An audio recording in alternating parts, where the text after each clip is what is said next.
அஸ்ஸலாமு அலைக்கும். இசானுக்கு 2 நாளா அவ்ளோ இருமல். கொஞ்சம் கூட கேப்பே இல்லாம இரும்பிட்டு இருந்தான். ஸோ, அவனுக்காக வீட்லயே கொஞ்சம் இந்த மாரி கசாயம் போட்டு குடுத்தா ரொம்பவே ரிலீஃபா இருக்கும். தூதுவள, துளசி, கற்பூரவள்ளி இது எல்லாத்தையும் ஃப்ரெஷ்ஷா நான் பறிச்சுட்டு வந்து, அது கூடவே லைட்டா இஞ்சிய வந்து கிரேட் பண்ணி போட்டுருக்கேன்.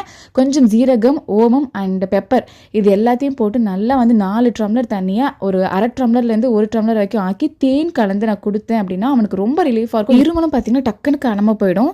ஸோ, அது அவனுக்கு குடுத்தாச்சு. ஈவினிங்கா ஏதாச்சும் ஸ்நாக்ஸ் செஞ்சு சாப்பிடலாம் அப்படிங்கிறதுக்காக மிளகா இருந்துச்சு. ஸோ, அதை வந்து ஊட்டி மிளகா போட்டு பஜ்ஜி போட்டு அதை சாப்பிட்டாச்சு. இசானுக்கு வந்து மிளகா பஜ்ஜி, இந்த வாழைக்காய் பஜ்ஜி எதுவுமே பிடிக்காது. காலிஃப்ளவர் பக்கோடா மாதிரி போட்டு கொடுத்தா அவனுக்கு ரொம்ப பிடிக்கும். ஸோ, அதனால் அவனுக்கு அதையும் செஞ்சு கொடுத்துட்டு, நாங்களும் பார்த்திங்கன்னா சூடாக பஜ்ஜி, அதுக்கு அந்த சட்னி இருந்தால் தான் நான் சாப்பிடுவேன். ஸோ, அதெல்லாம் சாப்பிட்டு முடிச்சாச்சு. அண்ட் ஃப்ளிப்கார்ட்டில் பார்த்திங்கன்னா நான் ஒரு இட்லி சட்டி ஆர்டர் பண்ணியிருந்தேன். நல்லா இருந்துச்சு, ஸ்டெயின்லெஸ் ஸ்டீலில். அண்ட் இது கூட ஸ்டீமர் அண்ட் மினி இட்லிஸ் எல்லாத்தையும் சேர்த்து கொடுத்துருந்தாங்க. ஓகே, நம்ம வாங்கின பட்ஜெட்டுக்கு அது ரொம்ப நல்லாயிருக்கு. 799க்கு நான் வாங்கியிருந்தேன். நெக்ஸ்ட் விளாக்ல பார்க்கலாம்.